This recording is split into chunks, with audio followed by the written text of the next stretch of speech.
Christians have a strong task in Syria. It is to bring peace. Jesus told us to forgive 70 times 7.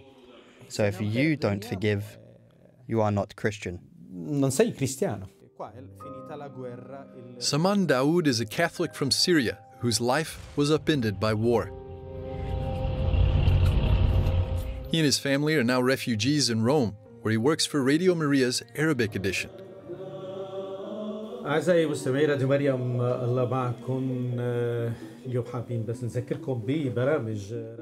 In Syria, he worked as a tour guide, but that was before 2012, when war arrived quite literally to his front door.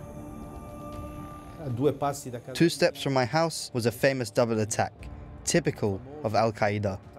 A car bomb arrives and explodes, people run to help, then a second car bomb arrives and then explodes, creating even more damage. In that one, I lost many of my friends, dear friends, and that's when a greater anger came to me from inside. Overnight, Saman went from happily guiding tourists to guiding war journalists.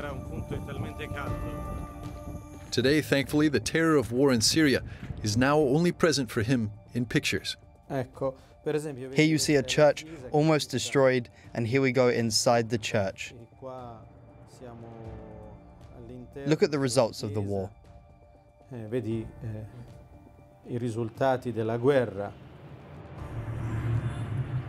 Even then, he still wanted to stay in Syria. But in 2015, his son asked him a question that he couldn't answer. When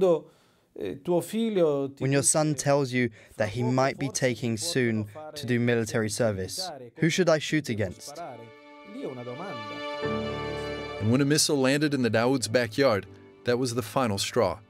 At 45 years old, he, his wife, and 2 children left everything behind and went to Italy, where they were recognized as refugees. Their arrival coincided with Pope Francis' call to all Catholic communities to take in the families taking flight. It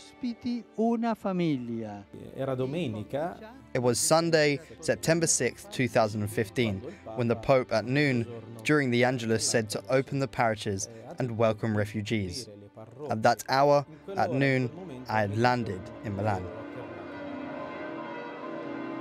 And 3 days later, Saman received a providential telephone call, an invitation from the Holy Father to be a guest at the parish of Santa Marta. For that year, Saman and his family lived in Cardinal Konrad Krajewski's apartment until he found a new job, using his knowledge of journalism. When I first met Saman, I found in him a very fervent person and very adequate to work here with radio.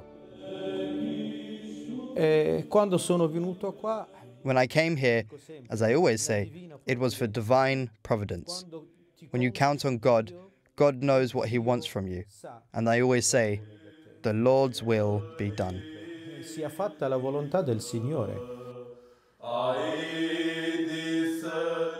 Saman found a way to forgive and move on, keeping his faith and the links to his past, and looking forward to his future in Italy with hope. In Rome, Alan Holdren, EWTN News in Depth.